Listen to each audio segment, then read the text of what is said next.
discuss pertinent issues that relates to you and I with your host, Alinko. You're listening to the Progressive Mind Show, your number one community building show in the world. Every Wednesday, 6 to 8 p.m. CST, live on Facebook and YouTube. Join us as we discuss pertinent issues that relates to you and I with your host, Alinko.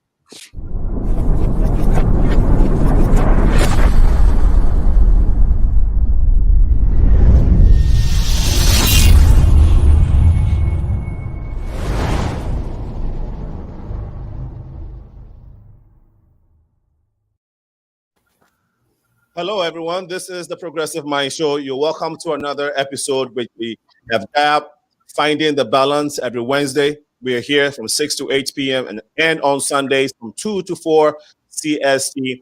We're here finding the balance between the diaspora and Africa. But today, specifically, we are going to be talking about intercultural relationships and marriages, how we can navigate, or how people who have these experiences navigate through these types of relationships. And so we would encourage you to be part of the conversation. As you know, this is the community building platform. Our guests will be introduced shortly. Before that, we would like to take a short break. When we come back, the show will continue. Please stay with us. If you're watching us on Facebook, please help share the feed, and on YouTube as well, as we try to get this message out. We shall be right back after the short break. This, again, is the Progressive Mind Show. I'm your host, Senna, a.k.a. Alinko.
Welcome back to the show. This is the Progressive Mind, and we are going to be introducing our guests to the show shortly. Bear with us as we try to do this. Today is June 25th, and we are glad to be coming your way.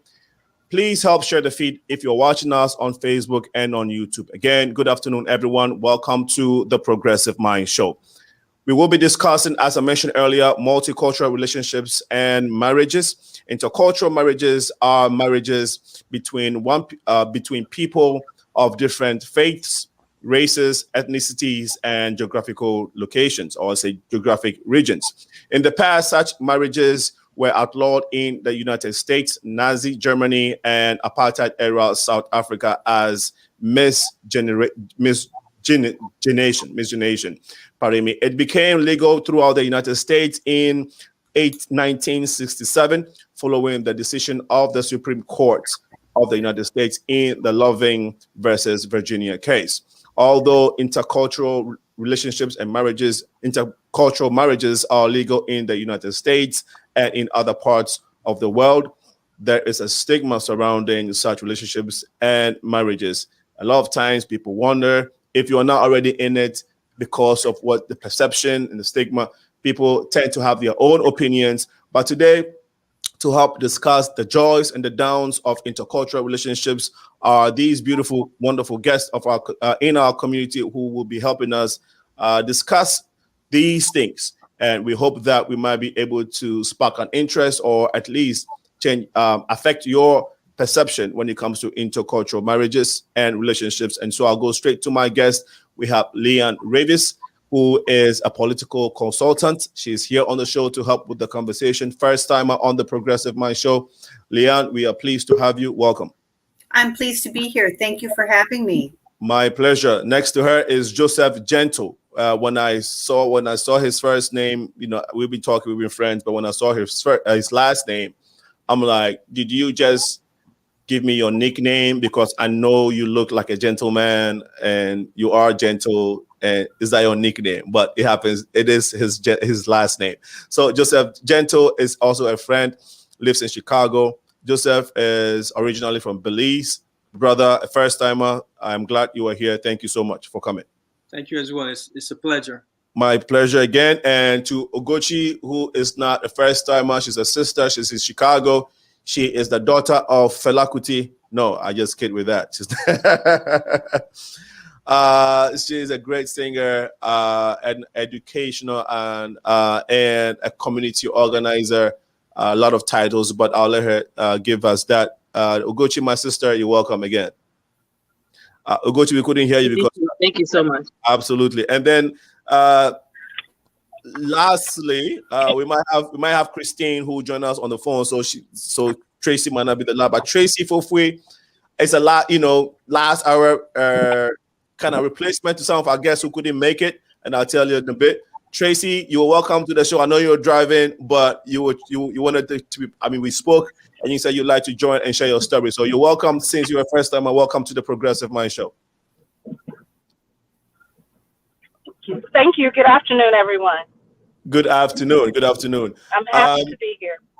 Absolutely. Okay.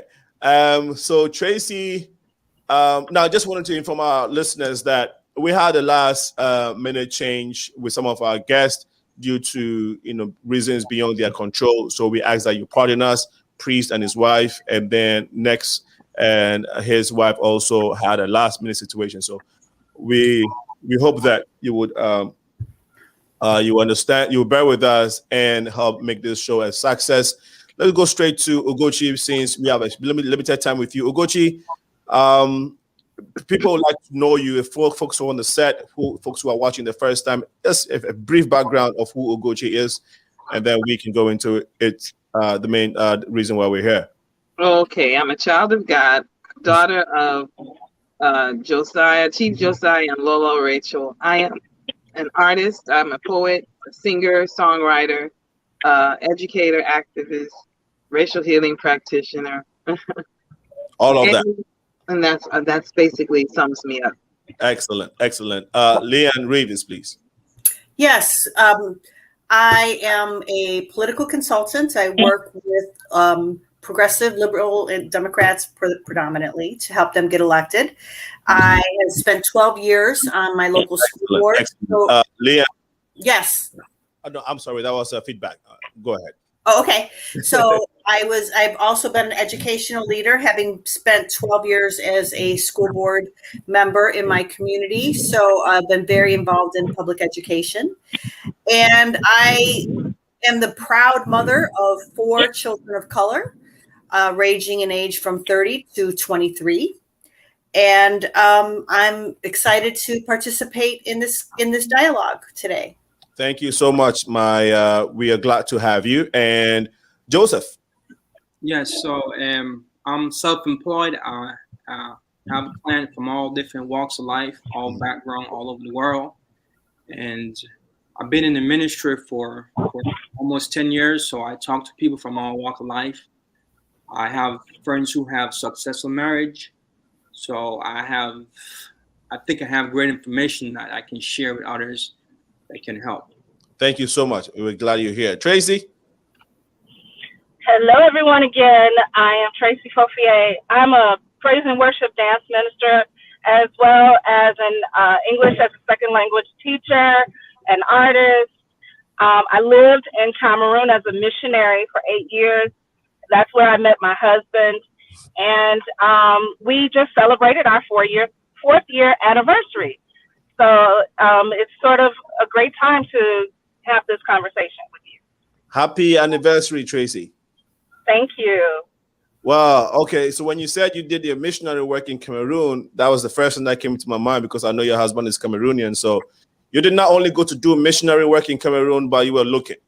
Is that Actually, no, I wasn't looking. I was there honestly for missionary work. I was there to teach people how to worship God and dance and to create and use their creativity to worship God.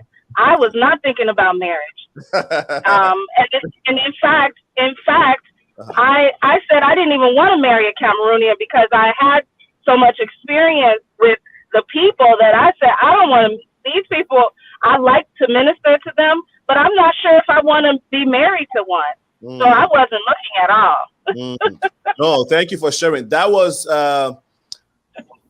supposed to be a funny question, but it turned out to be an insight. No, seriously, I was just joking with that, but it turned out to be an insight that you've just given us, which can get us into some very interesting points. But Ugochi, how did you and I know your hubby is from Cuba. Did you meet here, or you met on one of your? Because you tour around the world with your craft. So was that the case? So we just celebrated our 4-year anniversary too, July 19th. Yeah. So I actually was in Cuba, but I wasn't there for anything professional. It was completely recreation. Actually, I was called to go there. Cuba kept coming around in my dreams, and I was like, why do I want to go to this place? I ended up meeting him. I wasn't looking for marriage or anything like that.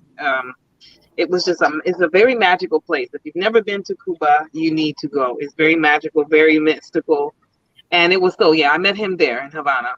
Okay, wow. Joseph, so did you meet your wife's? No, you have your spouse's ex, right? Is that the case? Okay, yeah, I remember. I wanted to make sure if I remember correctly. Now, did you guys meet here, or she traveled outside to Belize? How did it go? So when I came here, I met her here. Okay. And I was doing ministry work as well at that time, and I met her here. Okay. She's from here originally. All right. Thank you for sharing. Leanne, you mentioned that you have 3 colored children, and those are your words, not mine. Right. I don't say colors anymore. Children of color. You trying to put that on you, Leanne? Okay, you are so right. Let me not put words in anyone's let me not put words in anyone's mouth. And so please, how did you meet your your father of your children? Yes. I was working. I'm in Chicago, and I was working at and I'm born and raised here. Okay.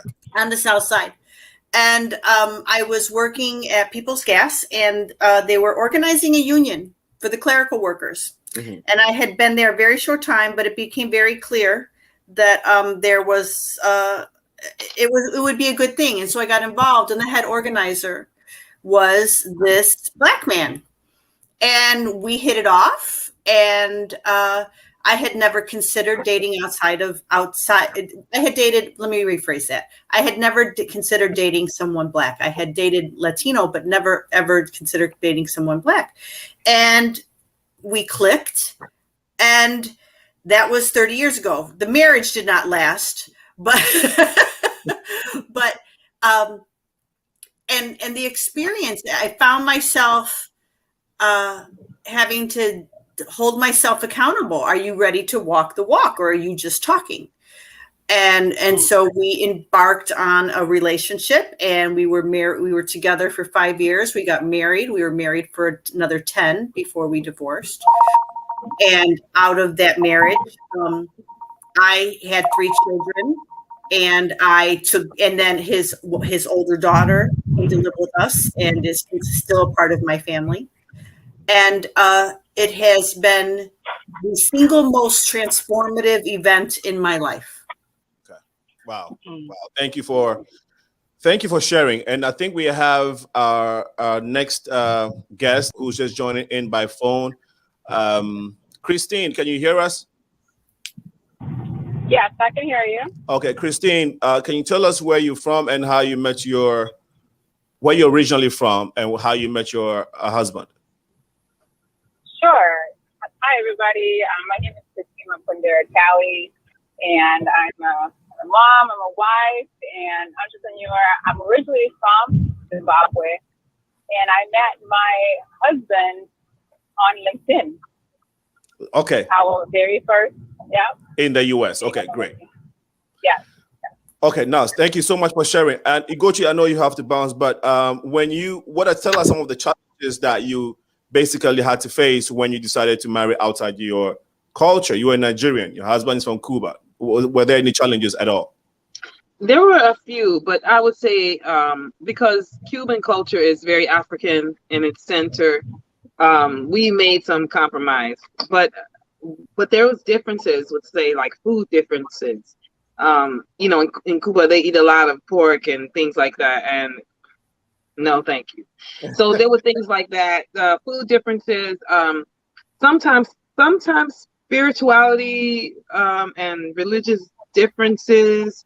But like I say, Cuba was so close to Nigerian ways of dealing that we didn't have so much conflict in that coming together.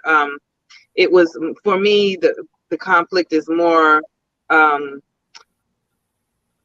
ideologies, communism versus capitalism, the ways of being and thinking that we had to kind of come on the same page. The first year was us coming together to say, okay, this is what I believe, this is what you believe, and now we have to come up with something that we believe, and we found that some things we just agreed to disagree on, but the major things we had similar beliefs. Thank you. And great. So, and then again, because you have to leave, I just want to make sure that we can get a few things out. At what point in time did you all say, you know what, we can compromise and have a fruitful relationship? I think once you realize that marriage is not dating where you can just say, look, don't talk to me, I'll see you later. We had to, if we didn't want to wake up with attitudes or anger, we had to deal with things in real time. We had to figure out what we were going to do. And I think we got to a point before our first year anniversary where we just got tired of arguing about nonsense. Like it was a thing where if this is something that you really believe, then I respect that. But if it's something that you're just doing, then let's see how we can just try as much as we can to be on the same page. And I think he finally realized that there were some things that were deal breakers, but most of the things weren't deal breakers. They were just differences of opinion.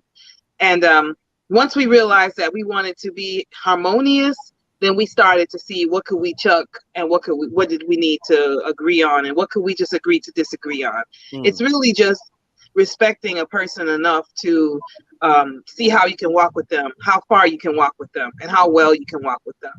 And I mean, all of this should be done before you get married. But I think that just having him, like, say, my husband came into my culture, so he came into my culture being a Nigerian home in an American reality, and that was all very, very different for him.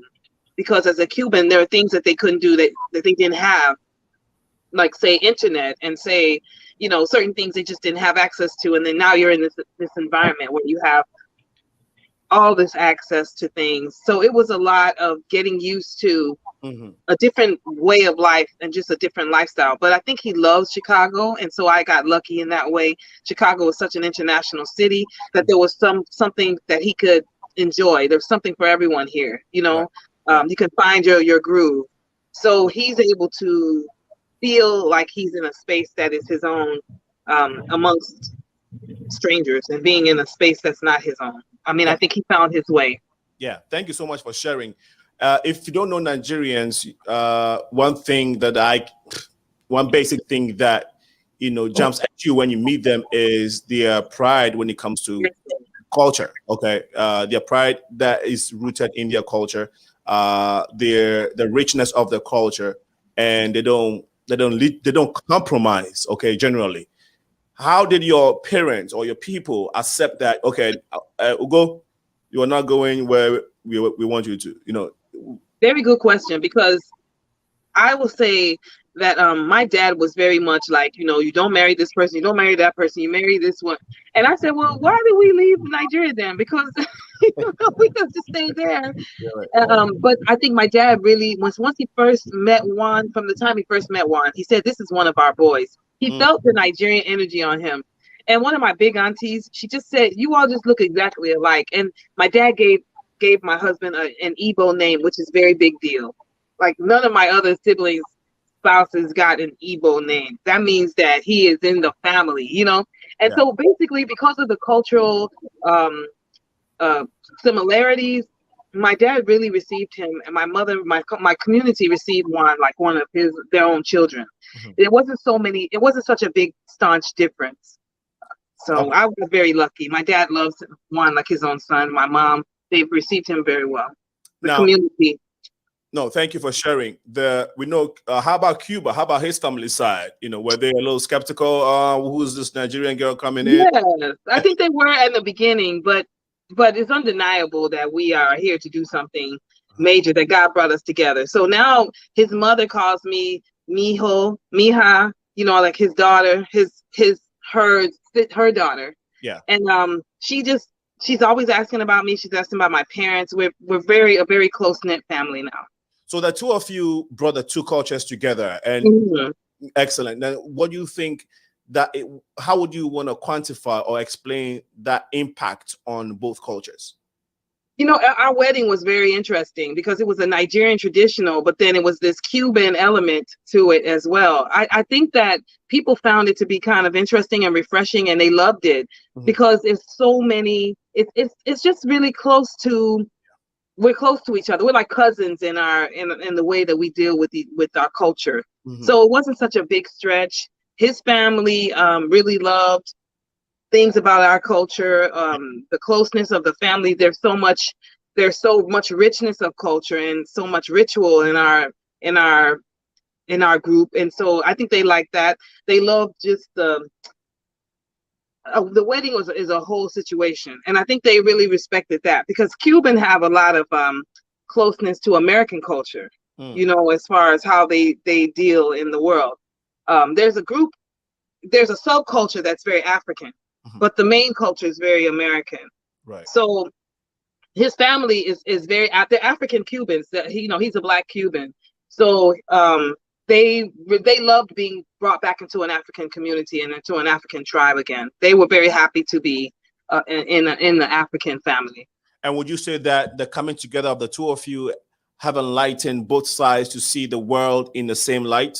Basically, we're all same people, just I think that they're very because his family, they actually practice an African spirituality, so they have accepted their Africanness, but now I think they're officially in an African family. You know what I mean? So now they have roots again in an African traditional system.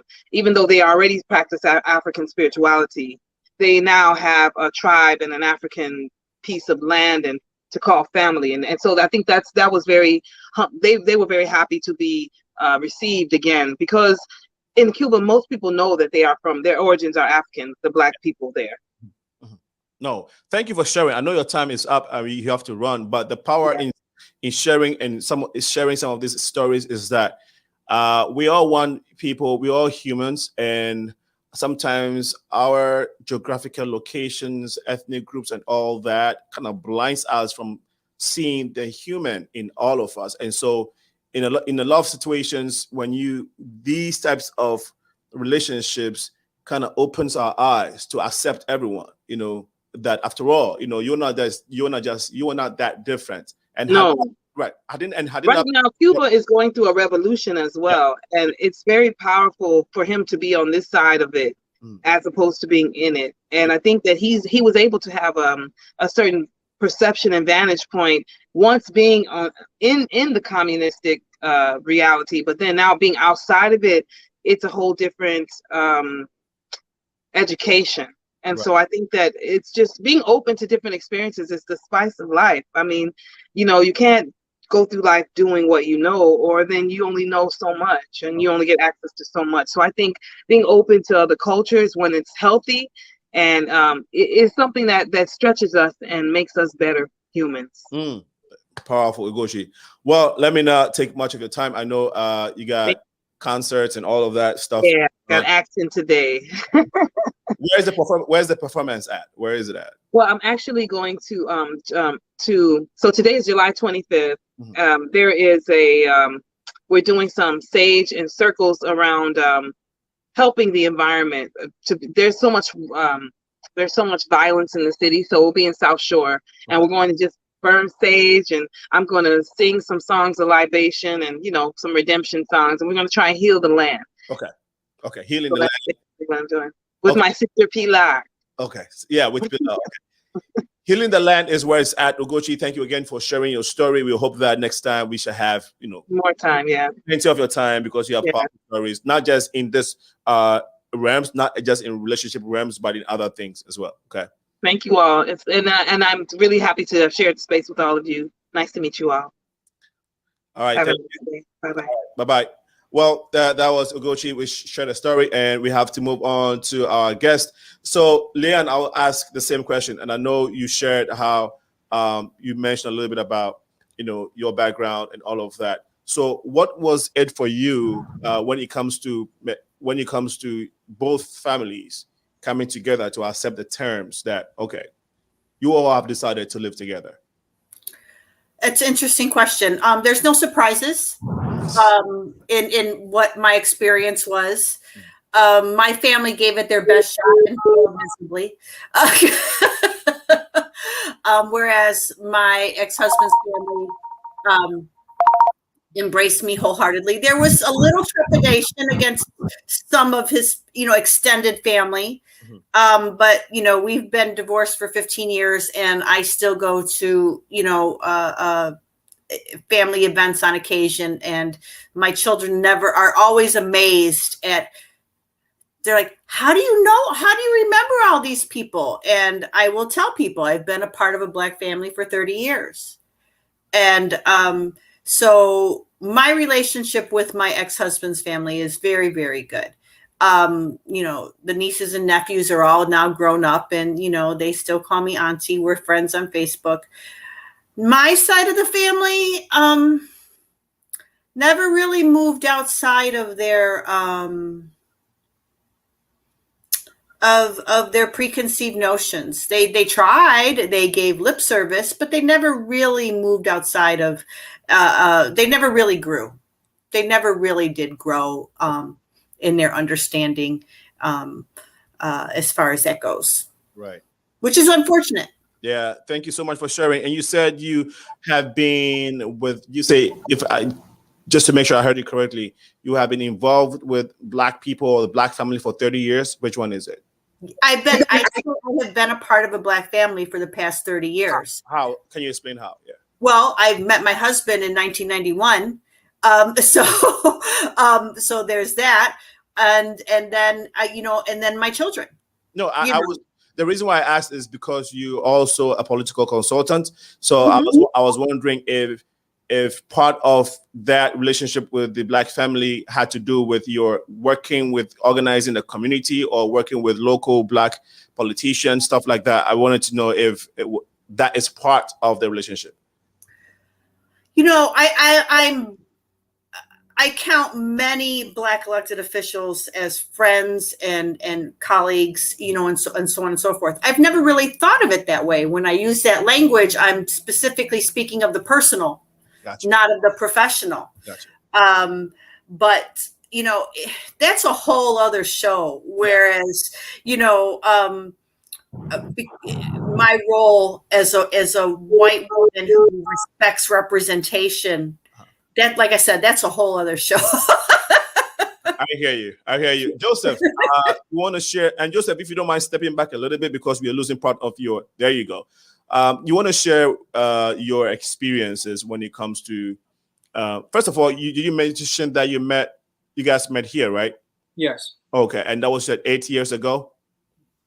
10 years. 10 years. Okay. 10 years ago. All right. What were some of the challenges that you had to encounter when you guys first decided that you were going to take this thing seriously, your relationship? Well, of course, family and friends. Okay. Because her friends, her family it's different than mine, and the way how, because I'm not from here, certain things that we do, they don't. So family was the challenging part of it. It was family, dealing with families. During the family, of course, you were able to somewhat succeed dealing with the family because you ended up getting married. Yeah. Okay. So we realized that, if we love each other, and that's supposed to be the most important, aspect of it. So, getting married, we love each other and we want to do things the right way. Yeah. Having to deal with two different cultures. And I think we're having a caller. Let's see if we can take this one. Before we go to the caller, having met someone of a different culture, who had to do more of the compromising? Was it you? Because of course you love your wife. I mean, you love the woman you were going to marry then. Were there other factors that contributed to either of you, compromising more to make sure that you guys had a peaceful relationship? Yeah. So with that said, I'm the one that take the lead in the family. So I have to lead by example. So I will, lead by example, and not perfectly, but have to, compromise in a lot. And with me doing that, it helps, because what I'm doing is showing love. Right. When I compromise, So I think, when that's said and done, that was important for her to see that we need to compromise, not just me, but you as well. Right. Again, I take the lead in that. Okay. So eventually you got married and you lasted for how many years? For 8 years. We married for 8 years. All right. I'll come back to you to find out how the differences in the cultures played out in the relationship, and if obviously the relationship is no more. And so would you say that those issues from your backgrounds kind of lingered all the way?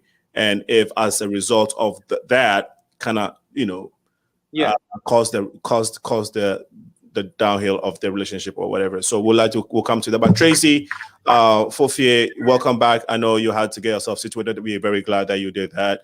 We were sharing the challenges that you all had to encounter once you decided to take your relationship with your spouses seriously. Can you share some with us? I think you have yourself on mute. Yeah, I said that I had been in Cameroon for 8 years, and by the 4th year, honestly, I was like saying, is this going to be forever, that I'm going to be by myself running ministry, running up and down throughout the country? And honestly, a few years before that, I discovered that my DNA was in Cameroon. So that was the catalyst that took me there, because I wanted to discover that. I wanted to live amongst the community.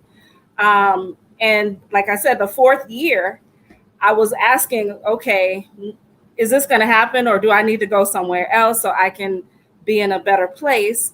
And then I met my husband. And at the time I had dreadlocks. I had very long dreadlocks. And I had trouble having dreadlocks in Cameroon because people thought I was a Rastafarian, that I was smoking marijuana, and I wasn't a Christian. I was, badly influencing their children.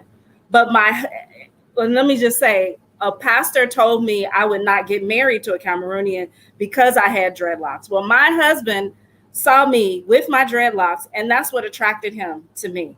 And I will honestly say, I loved a lot of things about Cameroon. I love the location, the variations in the landscape and the weather. And I just loved Cameroon. I loved the food. I learned how to cook the food. But I just said, sometimes these people are a little strange to me. And they were so conservative, especially in the church. And I wasn't like that. I grew up in a very free society. I'm American. And women are, in leadership positions in corporate and religious circles and their families. And so I wasn't used to somebody saying, well, you gotta bow down to your husband first. Your husband has to be the final say My mother was a single mom for a while because she became a widower. So when I met my husband and I realized that, okay, he's young and he's the only child and he's a little bit more free. He's a lot more open-minded than most of the people that I met. And also because I was a missionary, everybody kept saying, you need your husband to be in the holiness church with you. You need him to be there every day. And he needs to give up his Catholic faith. And I said, no, why? Why should he do that? And so he didn't. And even here, like this morning, he went to church with me, but we live down the street from a Catholic church and he goes to the Catholic church when he feels like it.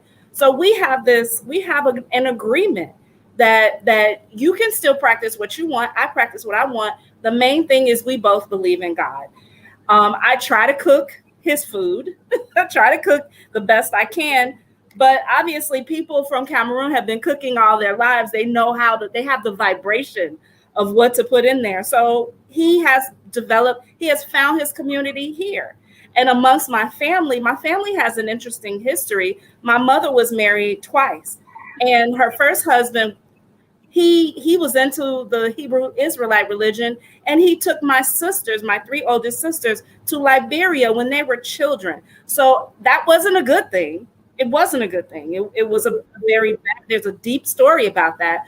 And it was a bad situation. So when I told them I'm about to marry an African, they were all scared and wondering what is this going to be like? Yeah, I'm sorry. Thank you so much for sharing. But we had a call on the line, and we wanted to get him. Oh, sorry. No, that's a powerful story you were sharing. But I wanted to just take him so we don't have him holding for quite a long time. Darius, you called earlier. I don't know if you're still on the line. This is Christine, actually.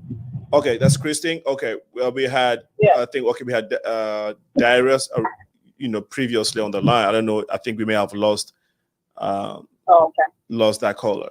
Okay, so Christine, thank you so much for getting back on the line. I think I don't know, for some reason we couldn't get you when I wanted to get you in.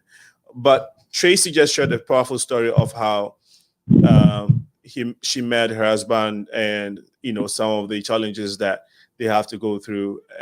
Part of it, and we'll get more. But if you can share your story, if you can please tell us how you met your husband and some of the challenges that you had to face initially to get to where you are. To finally decide to get married. Sure. So like I mentioned earlier, we met on LinkedIn, and our initial meeting was honestly a business meeting. But a couple of months into that, we started dating, and very quickly a marriage proposal happened, and both sides of the family were a little bit, there were some challenges, but for us, the main sticking point was educating my husband on the dowry, because in Zimbabwe, where I'm from, we do practice dowry, and it's honored pretty much across the board, which is, and him being American, it's something that he definitely was not used to, and it took a lot for him to cross over, and it was almost a deal breaker, right? And so he really had to kind of think through what mattered to him more, going through the dowry process or being with this woman, Right. But because we've been together, we've been married 9 years now. Mm-hmm. And over time, he has really come to understand and appreciate and embrace the practice. And I'm thankful, because it's not, oftentimes people will call it the bride price. And I find a lot of fault in that, because it sounds like you're buying someone. It is not. In reality, it is a token of appreciation, a token of respect to the family that nurtured and raised this wonderful human being that is now going to become a part of you, enter a family with you, right? So and it goes deeper than that. So I'm not going to go into all of that. Okay. So that was the biggest challenge that we had to overcome as a new couple and as husband and wife.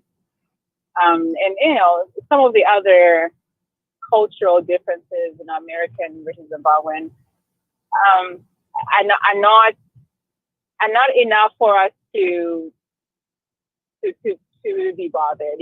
Okay. Spirituality and the foods that we eat. It's just one of those things where you sort of respect the thing that someone does not is not comfortable with, and be okay with that. Maybe get to understand why they don't practice certain things. Okay. But nothing in particular beyond the dowry was a major challenge for us. Thank you so much. And looks like because Tracy, due to busy schedules, will have to sign off also. But let's see if we can get this. Tracy, did friends and community have any negative impact on your relationship or marriage with Francis? You said, does the French? No, did your community or friends? Oh, I'll say this, because I was in the church community in Cameroon. Much of the people around me were in holiness, what they call holiness churches. And when I told them that Francis was Catholic, they were really trying to persuade me to get him to join my church. But according to the Catholic faith that my husband practiced, it was opposite of that. The woman joins the church. So they were a little, they were trying to encourage me to make him join, and I can't make anybody do anything. But my family had not really emotionally supported me in my mission to Cameroon. They gave me a lot of trouble. But when I met Francis, everything turned around. Whenever I would come home, before I married him, whenever I would come back here to visit, they were giving me things. Give this to Francis, give this. We can't wait to meet him. And once he got here, they were so excited about the wedding that we had to plan, because we had to plan, we had the 90-day fiance issue. So we had to plan a wedding, within 2 months after we got here in May of 2017. So my family here, they were all for it. And the family there, they were upset that we were leaving Cameroon. They wanted us to get married so they can celebrate with us. So eventually, it just became harmonious. He's the only child, and his parents fell in love with me the minute they met me, because he was really afraid, because he said he's a Bamileke from Cameroon. So he was like, I think they're going to be upset because you're not Cameroonian and you're not Bamileke. But he massaged it and worked it in, and they just loved me from the beginning. So we had a good coming together. Thank you so much for sharing, Tracy and Christy. Powerful story there. I'll come to Leon in a second, but we have Dari on the phone. Dari, can you tell us why you're calling? Yes. Hello. Yes. Yes. Alinko, this is Namal. Hey, Namal, what's up? Yeah, go ahead. This topic is very, very interesting, and I think it's also very important to have this conversation. And I think one thing I always say is that you can't help who you fall in love with. Yeah. Yeah. That's true. Can you hear me? Yeah, we can hear you. Yes, that's very true. Yes, you can't help who you fall in love with. But we also have to understand that once you get into marriage, of course, you are getting into marriage for all the right reasons with good intentions. So there are conversations that you need to have. Right. When you just have the click, it doesn't mean let's just run to the church or the mosque and have the veil on or have the ring on. So for me personally, I'm married to a Ghanaian, I'm Muslim, he's Muslim. So when I knew it was time for me to get married, the most important thing that I knew was that I was not going to be far from my faith, right? It didn't matter that national origin, it didn't matter the race, the color of the skin, but I was certain that I wasn't departing from my faith. So when you fall in love with somebody, these are some of the conversations you have to have. Once you connect and you fall in love, you have the chemistry, you rush to get things tied up. And then you get into the relationship and you realize that there are certain things that you don't want to forgo and the other person doesn't want to forgo either. So I think it's important that when we fall in love, we should have this conversation. Right? Yeah. And then I think another important thing is you also have to discuss family values. Okay. Like most of us Africans, just like you know, we family matters a lot. Okay. I know some societies it doesn't matter a lot, but to some extent. Mm-hmm. Some people will not get married if the whole family is not involved. Okay. So if you're going to get married, these are conversations you have to have. So if my mom doesn't like you, my sisters don't like you, my brothers don't like you, how are we going to proceed? Will you be okay with that? Right. Right. You know, Yeah. If you don't have such conversations, it's going to be a problem. Sometimes it's a little bit easier when you live outside of your continent because then you don't have to deal with people close by nagging you or causing a lot of problems. Yeah. But if you live in your community, it becomes a problem because you wake up and you look at each other's face and they have something to say. Yeah. You know? Yeah. So these are some of the things that you would have to discuss. So I think faith is very important. And also family values and family support. To what extent is it important to you and to what extent can you ignore it? Yeah. Okay. No, thank you. No, those are very, very important points. And thank you so much for sharing, Namao. Okay, thank you. She made some very great points. And I think navigating through intercultural relationships and marriages in the diaspora seem a little different to what we have in Africa and elsewhere. At least I know in Africa because I am one and I know the culture. I think it's more stringent back home. The challenges in Africa, I think, a little more deeper when it comes to the diaspora, because here people are a lot more open-minded and accepting and understanding. There might be challenges, but I think that it's easier to navigate through those challenges than back in Africa, at least in my opinion. And so, Joseph, we want to share? No, I wanted to go to Leanne for this next question. So, Leanne, did your community, did you get any pressure from your community apart from family in terms of the man you were married to and the culture that you were integrated into? Were there like pressure or some types of nagging from friends that you thought might have influenced your relationship with your ex-husband? Friends, there was no problem there. But one thing that I really do not want to let go by is something I wanted to share with you as far as an internal challenge. Gotcha. That is unique to, I can remember, I remember the exact moment. I was probably about 24, 25 years old, and we were driving in the car. And I really thought I knew something. I really thought I was something, that here I am, I'm with you. Like, how are you challenging me? And I really thought I knew something about race and race relations. And I remember and he was 8 years older than me. And I remember him being very frustrated with me saying, Leanne, you just don't know. Mm. And then 30 years later,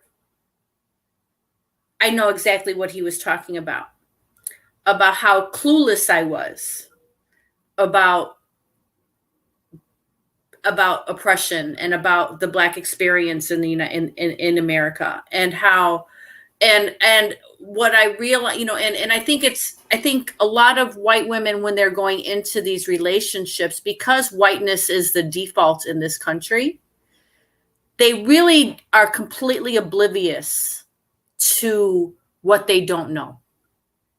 They really, really are. And it's just been my experience that a lot of times there's this lack of willingness amongst my peers to really hold themselves accountable and to take themselves to the woodshed and really look within at their own understanding of white supremacy, their own junk, you know, and explore that. And I think there's this inclination amongst white women who are married to Black men to just kind of rest on their laurels and say, well, look at me. I'm with you. What else, and they really don't choose to grow and to dig deep and to explore the indoctrination that we've received growing up in this country.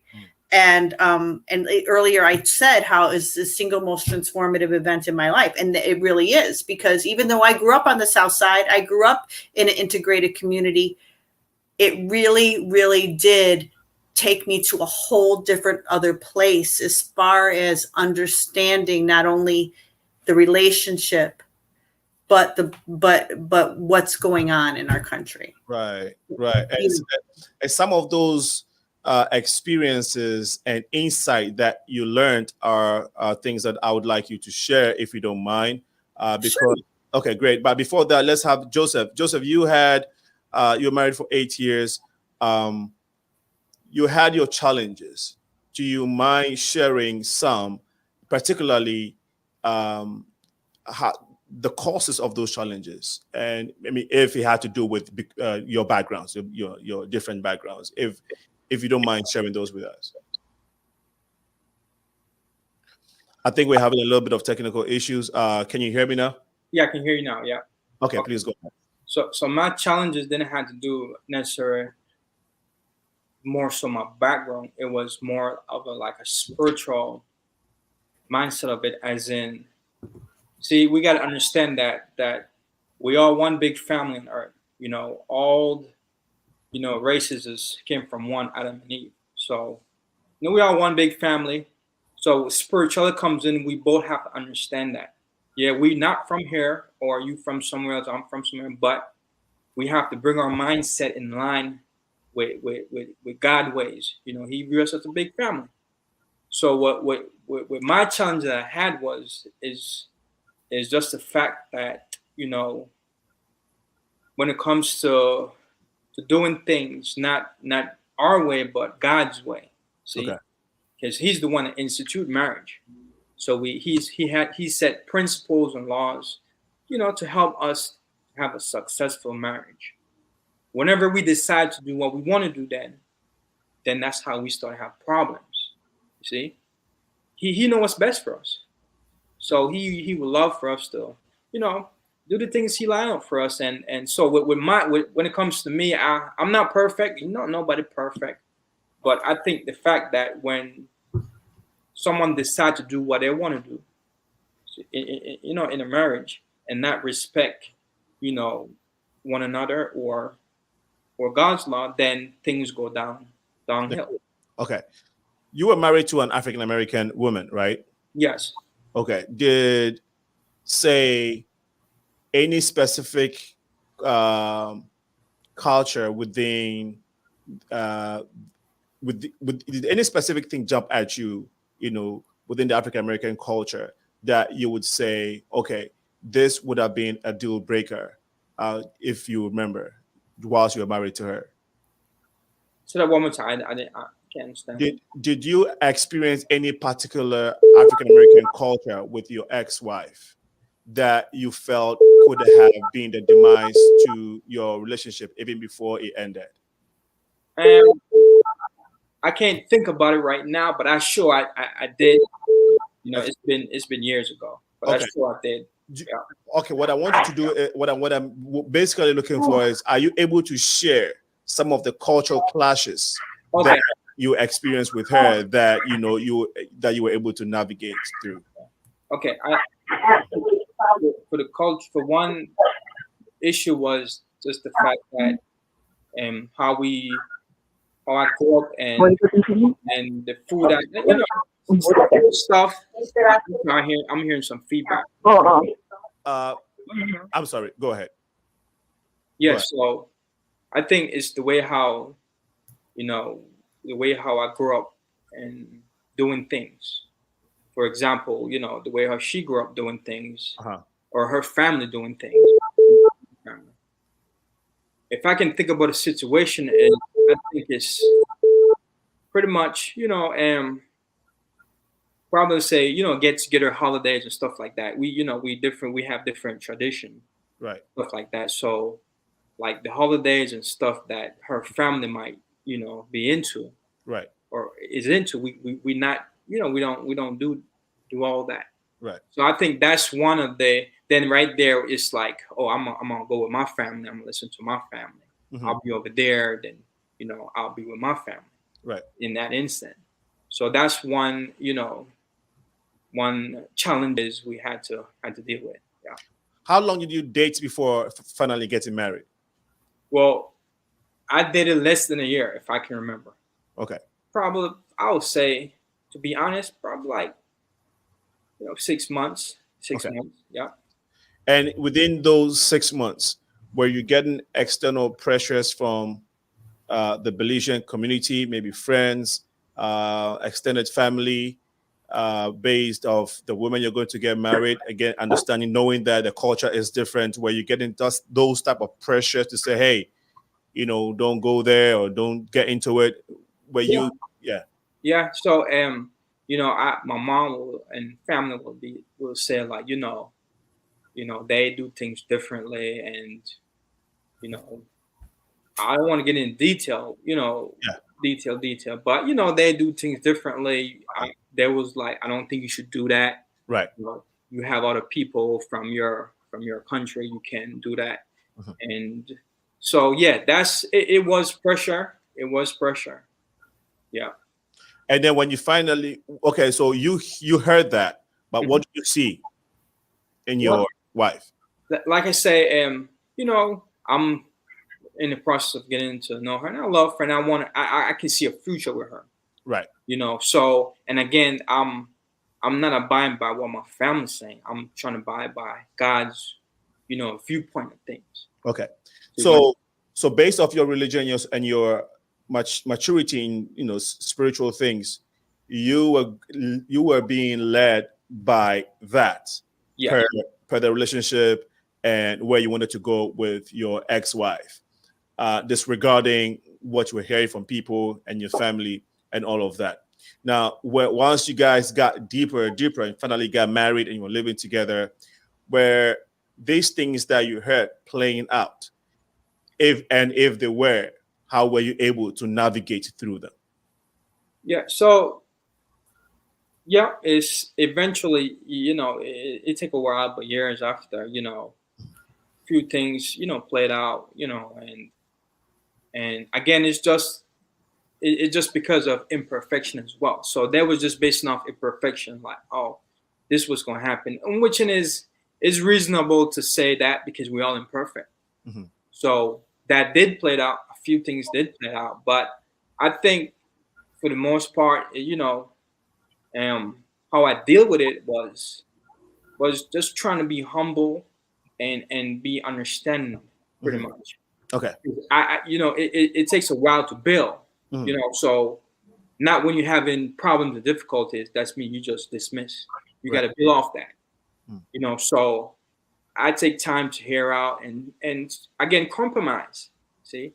Okay. Because of then we have understanding that we are different backgrounds, so we will have, challenges. differences. Yeah. Yes. So because of understanding that, it helps us to cope with whatever we're going through. Would you say prayer, spirituality, all of that kind of helped you guys in navigating through this? Yes. So yeah, and again, praying together and just asking God to help us see us through these difficult times, challenging times. Was she a Christian when you met her? No, she wasn't. So you converted her to a Christian, or she never became a Christian? Well, I won't say I converted her, but she was on her path as well to become, a Christian as well. Okay. And again, that's another reason why we decided to get married, because we share the same faith, and we want to do things right way. Right. So she was a Christian, and you all share the same faith. Okay, yeah. I'll come to you to find out what you think that she also found out about you in terms of your culture, and some of the things that she also learned based off her perception, the stigma that she may have heard from the Belizean or the Caribbean community, right? And if she shares some of them with you, please help share it so that we can all learn. But Leanne, you said you had a very deep insight by getting married to an African American and having lived and shared all this 30 years experience with him and his community. What do you think that he probably shared with you that you think had? What are some of the experiences or some of the insights that you think that she also learned from your community based off his relationship with you? It's for white people who don't really have anyone of color in their inner circle, in their day-to-day experience. It's very easy for us, to discount racism. It's very easy to say, to just shrug it off, to just dismiss it, and to not understand the ramifications of the day-to-day experiences of being Black in the United States, and the consequences of that on health, and the cumulative disadvantage that is generation after generation, and all of these, and that it's all very real. That it's not just excuses and all, that it's all very, very real. And these were insights and understandings that I came to, and also the predominance of white supremacy in a very subtle, not overt way. I'm not talking about cheats. I'm talking about just a general belief that white people are smarter than Black people. You know what I mean? There's just this general, and it's subconscious, and I was just able to get a whole new understanding of just how difficult your steps are. And it made me a better partner. It made me a much better partner because and it made me a better mother. It made me a much better mother. Something my daughter she shared with me the other day. She's like, Mom, she's like, in the biracial community, it's understood that there's a difference between biracial kids who are raised by a Black mom and biracial kids who are raised by a white mom. There's just an understanding that there's a difference. And she's like, and people are shocked to find out that I was raised by a white mom. Because like I said, I've never invalidated their experiences. I've always listened. And so all of these insights changed who I was. And it genuinely changed who I was and what I advocate for, especially when I was on the school board. Wow. So that you said, thank you for sharing. That's a very powerful point you made. So when your daughter shared this experience with you, what do you think what lessons do you learn from it? Well, I was very grateful. Yeah. That I was very grateful that I was a single mother for a long time. And so I was always very intentional about celebrating Blackness, about honoring, not denigrating,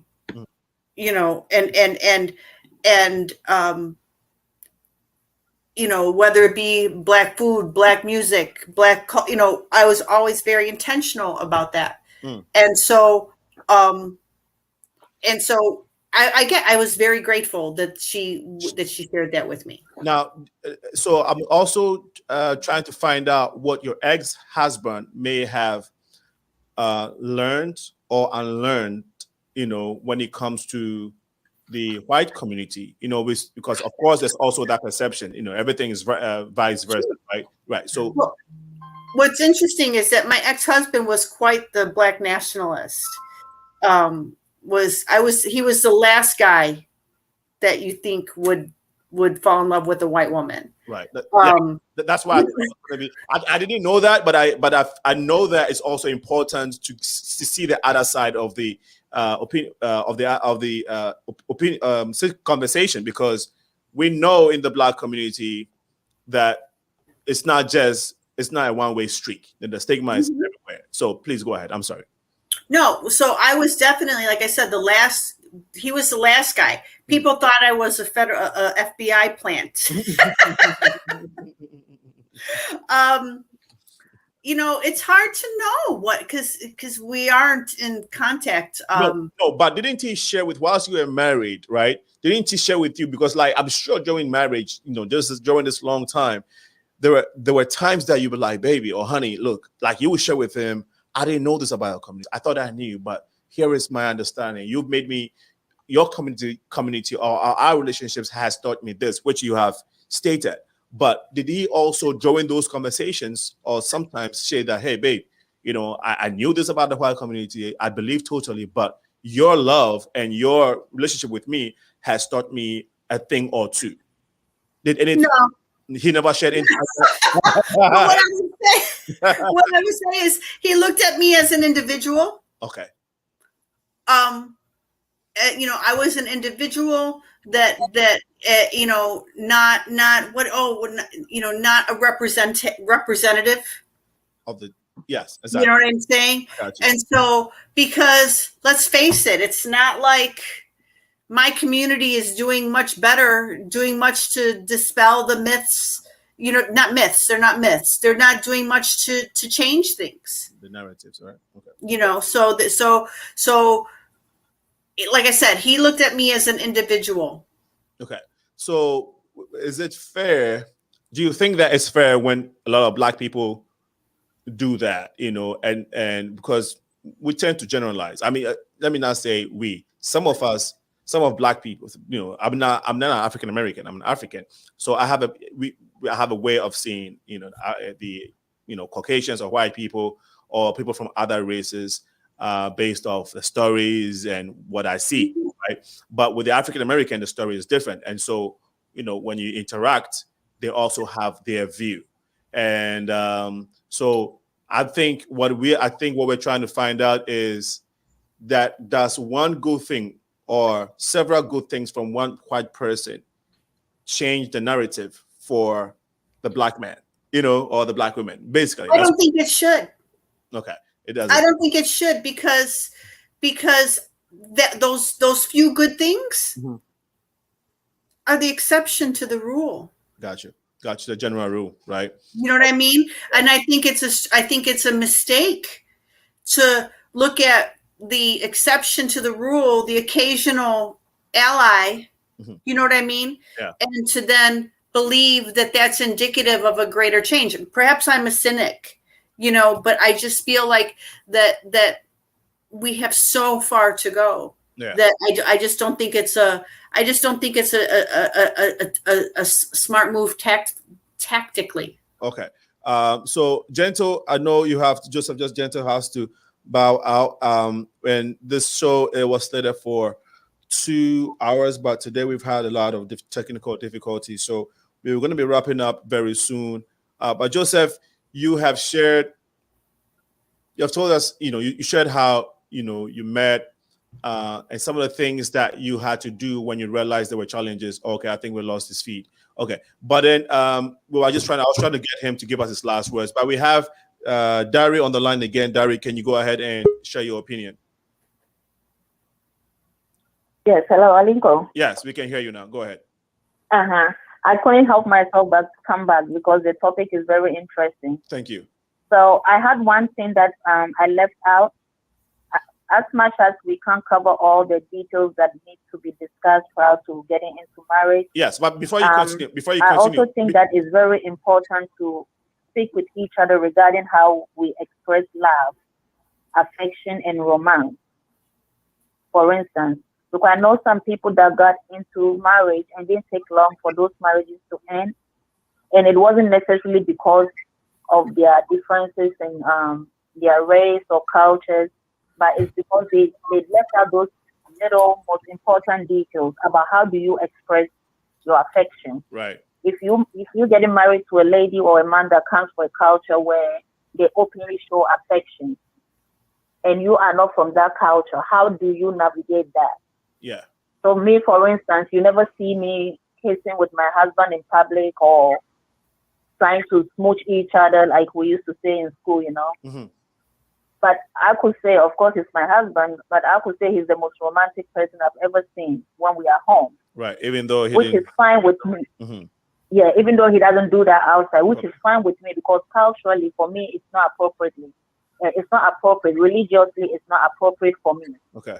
So if you're getting married to somebody that doesn't understand that and you don't express it, within few weeks of the marriage, they will interpret that to mean that you don't care about them or you don't show them affection in public. Right. So these are some of the little things. Yeah. It might not seem important, but it's very important to discuss. Those findings. Right? Yes. And then Leanne also made a very good point. She talked about it in terms of the white race and other races. Mm-hmm. But I think there are also some kind of dominance that even comes from us people from the same race. Okay. Example, some of us who travel abroad, we're in America, so we've learned a little slang, we've seen a little bit. When we go home to get married to somebody from home, then we try to dominate because, you know, I'm coming from America, you're still in Africa, right? So that dominance and arrogance sometimes is what also doesn't make the relationship work. Okay. And I've seen people who have married outside of their cultures, outside of their races, and they're doing perfect. Mm-hmm. And I've seen people that are married from the same faith, the same culture, and they are living a life of hell. Right. Right. So that kind of dominance or refusing to understand another person's point of view, sometimes it's a very big problem.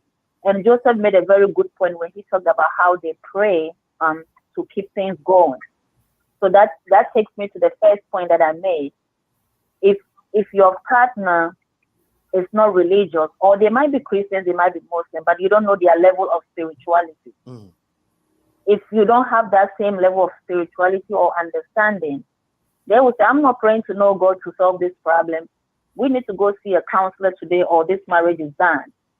Right? Yeah. So some of these little things, you could have saved yourself some money talking to a therapist if you had discussed it earlier on to see how you would navigate through problems. Right. And sometimes you all are the same level of spirituality, but sometimes one person thinks like we need to speak outside of just going on our knees to pray to God. Mm. You also have to understand that and see where this person is coming from. So some of these little details are very, very important. Right.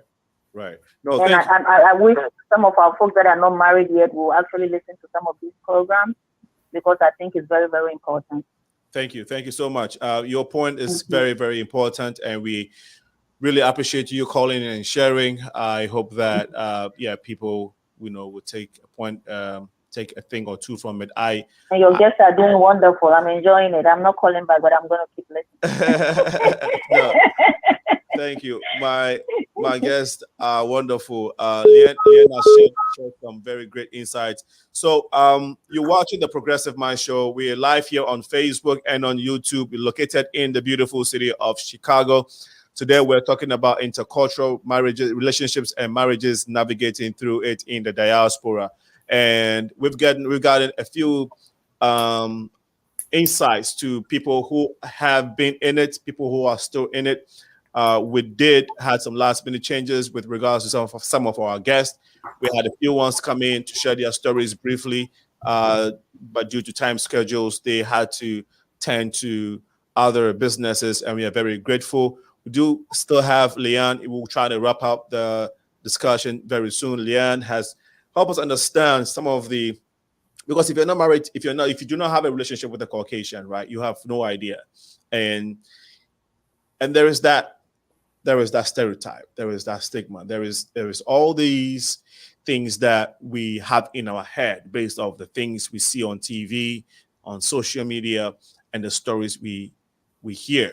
But truth be told, a lot of the things we see on TV are made up. They are not all true stories, right? And so when we get a chance to speak to people who have had the life experiences, I think that is so valuable, and we do really, really appreciate it. And so, Leanne, you did have, now what would you say? So you shared some of the opportunities of being married to an African American and how it helps change your mindset, positively. And I'm sure that it didn't only change your mindset towards the African American community, but it kind of broadened your horizon, your horoscope or your horizon when it comes to the entire world, right? Oh, absolutely. Yeah. Absolutely. It tilled the ground per se, so that if you can imagine, so that I was open to learn.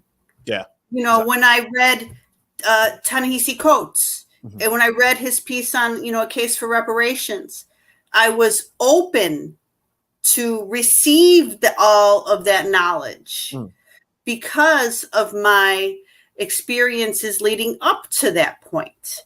Right. When I first read Cornel West, I was open to receive that knowledge because of that relationship. And so again, I can't describe it enough. Right. And you said that it made the grounds also fertile to look at other cultures and other races, from a different perspective. Is that correct? Right. And understanding, again, in America, whiteness is the default. Exactly. And we are painfully oblivious to that, what that means. We don't travel. The overwhelming majority of white Americans do not travel. They don't travel in the country, much less out of the country. When we really look at the sheer numbers of how many people live here. And so we don't travel, we don't experience other cultures. And so we have these huge groups of people who stick their nose up at anything that's different and assume that we're better. Yeah. There is this default that whiteness is better, that Americanism is better than everything. And it does us and it does our children a huge disservice. And you will say that without you being married to an African American, you wouldn't have gotten this much insight. Absolutely not. Like I said, I grew up in an integrated community, but that didn't put it right in front of my face. Yeah. That didn't compel me, didn't force me. I was, I wasn't forced to say, ooh. Yeah. Like I could easily turn away. So the great point, and maybe this would steer us into some general issues that we face as a society, and how relationships and marriages play an integral role in our general society, right? In terms of our relations to people and just being human. And sometimes people will say, people will make accusations to the white community for some of the things that you've mentioned and some of the things that we hear. And it's very important that you are sharing, because your relationship and your marriage, gave you a good understanding. And so would you say that without a relationship with a different culture, the dominant race in this country, even though they see the things they see on TV, let's say the white race, to be specific, even though all these things we see on TV towards the Black community or people of color, it doesn't change or it doesn't, affect the white community in any way to be more sympathetic to. Well,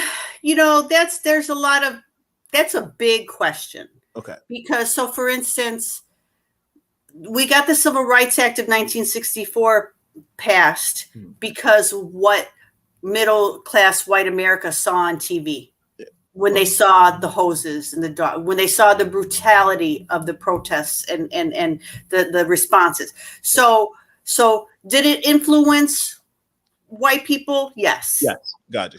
Okay. Gotcha. But but at the same time, does it facilitate understanding? Evolution. Okay. You know what I mean? Can people, does watching television facilitate somebody evolving in their perspective? Yeah. Okay. That is a very great point you just made. That's a very good point you just made. So it means that if people want to really understand or evolve, as you have said, there's a need. Of course, the answer to that is not, get into a relationship with someone from a different race or get married, but we're just saying, we're just trying to look at the significance, the importance of relationships and marriages, more so in intermarriages and relationships to our general society and our humanity as a people. And we hope that we've been able to touch on that. I know Leanne has a lot of things to share. What would be your advice to people who are probably listening to you or maybe will listen to you later when it comes to their attempts of getting into a relationship that is not the same as theirs or their religion? Well, I would never endeavor to give people of color advice. That's not my lane. Okay. But what I would say to white people would be to be willing to take yourself to the woodshed regularly. And what I mean by that, I don't know if you're familiar with that phrase, but be willing to discipline yourself and self-examine it. Go in and be self-aware, examine yourself, look at what your deeply held beliefs are, and challenge yourself and hold yourself accountable. Don't just rest on, like what you've always thought, what you've always done. Be willing to let those, and not only with romantic relationships, but with friends. Yeah. With friends and be willing to hold yourself accountable and challenge those defaults about whiteness, challenge everything because you can't be white in America, be raised here, and be immune to the you can't have one. If an apple orchard is infected, everything's infected. Yeah. There's no good apple. We all of us have to really just self-examine ourselves. And so when we have these relationships, we have to do some self-exploration and challenge our deeply held beliefs that are often unconscious about race and oppression and the Black experience in America. Since you mentioned race and oppression and all of that, I'd like to probably just throw in this question. Before I do that, let me take Tracy's comments. She says, how do you maintain a positive and healthy relationship when the families are not on board with that relationship? And I think that's a very great question that maybe some of our earlier panels would have been able to respond or contribute to. But would you like to take this one real quick? It was my family that really, there wasn't a lot we could do. I mean, we distanced ourselves for a big part for a lot of things, when my husband and I were together, when my ex and I were married. We did not participate in a lot of my family events because I wasn't going to subject him to that nonsense. I wasn't going to expect him to just go along to get along for the sake of keeping peace. So I don't have an answer. That is very good enough. Another one from Tracy. Another one from Tracy. She says, "Do you believe family is a big cause for the breakdown in intercultural these relationships?" Okay, intercultural relationships, basically. If so, how can we channel this breakdown in marriages? Well, I still think it goes back to what I was saying before. People have to be willing to challenge their deeply held beliefs. Cognitive dissonance is a powerful thing. When you're faced with evidence that runs contrary to what you believe, I mean, we see that in so many aspects of our society. But people must be willing to challenge the beliefs that they've embraced for so long as being the gospel. Great point. As an African, as a black, as an African, I'll speak from that perspective. We're not necessarily scared or skeptical if we have to have a relationship with a white person or get married to a white lady. When we see white people, we don't have that, any type of fear or anxiety or any type of, any sort of any baggage. Apprehension. You being a white person, can you say that is the same thing for you guys? I know you're not speaking for entire race, but generally, when white people see black people or an African, somebody, people of color. Let me give you an example. Let me give you an anecdote. Uh-huh. I was coming out of the gym one night, and it was about 10 o'clock at night. Mm-hmm. And there was a young black man, anywhere 18 to 25, sitting on the curb. Okay. He's probably waiting for a ride. And I had to walk out to my car. I saw him there, and I felt relief. I had seen him in the gym. I saw him there, and I felt relief that he was there, that I'm not walking out to my car by myself. But I was instantly aware of the fact that that is not the typical response of my peer group. Okay. That my peer group would not most likely not feel relief, but feel anxiety at that presence of that young man. And I thought that was very interesting because my lived experiences have transformed and given me a very different lens by which I view people of color. Proud to that, though. Pardon me? Proud to that. How was it for you? Proud. Well, yeah. If you saw a black man before you ever had anything to do with a black man, to this extent. No, it's not the same because I grew up on the south side of Chicago. I grew up, in an integrated community. Got it. But generally, if a white person sees, a white absolutely, yeah, absolutely, is that an apprehension, fear, like those things are the first thing that come to them, or okay, right? There is a, I'll say leery at best, just leeriness, but downright fear. Wow. Okay. Amongst some people. So if there is that, then you will say that, it's then very rare to see white people trying to have a relationship, a romantic relationship with a black person. On average, I would be inclined to say yes. Wow. I would agree with you that's not, and then there's that whole group of people who only date. Like, I'm not, you know what I mean? That's the fetishization of black men. We're not going to get into that segment of people. We're just regular people. Right. Regular people. I think it's a pivotal moment like it was for me. Right. Like, I had to literally say, wait a minute. If this is what you're about, this is before I committed to dating my ex-husband, if this is what you're about, why is this even a question? It was a conversation I had to have with myself. Wow. Like, wait a minute. I thought you're about this, this, and this. If you're about this, this, and this, how come there's any hesitation? Would you say your marriage to him or your relationship to him and his family was one of the most profound things that had happened to you as a person? Oh, absolutely. Okay.